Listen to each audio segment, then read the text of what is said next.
بعد کے لیے وہی دین 50,000 سال کا، اور بعد کے لیے وہی دین 1,000 سال کا، لیکن مومن کامل پر یہی دن ایک نماز کے وقت کے برابر گزرے گا، ایک نماز کے وقت کے برابر گزرے گا۔ چنانچہ حدیث پاک میں آتا ہے، اور یہ حدیث مسند احمد میں موجود ہے، اور یہ حدیث صحیح ابن حبان میں موجود ہے، اور یہی حدیث مسند ابو یعلا میں موجود ہے، یہی حدیث پاک شعب الایمان میں موجود ہے۔ وہ حدیث پاک کیا ہے؟ حضرت ابو سعید خدری رضی اللہ تعالیٰ عنہ اس کے راوی ہیں، وہ رسول اکرم صلی اللہ تعالیٰ علیہ وآلہ وسلم کی ذات پاک ہے۔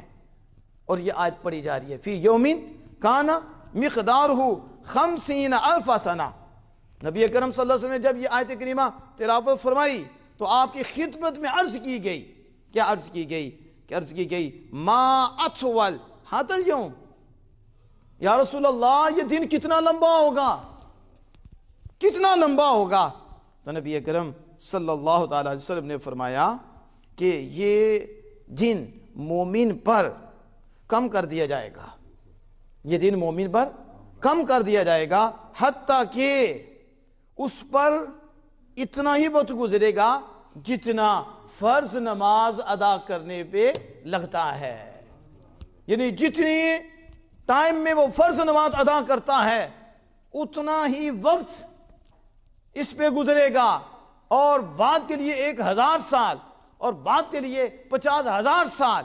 اب آپ خود سوچو کہ 50,000 سال وہ مالک لمبا کر دے گا اور دوسرے کے لیے 1,000 سال کر دے گا، اب 50,000 سال 1,000 سال میں کمی ہے، اور مومن کامل اس کے لیے اللہ عز و جل اتنا کر دے گا جتنا فرض نماز ادا کرنے میں گزرتا ہے۔ ہم نے کہا قرآن پڑھو، اللہ قادر ہے، وہ جو چاہے کر سکتا ہے، وہی وقت ہے، ایک کے لیے لمبا، ایک کے لیے اس سے کم، ایک کے لیے اس سے بھی کم۔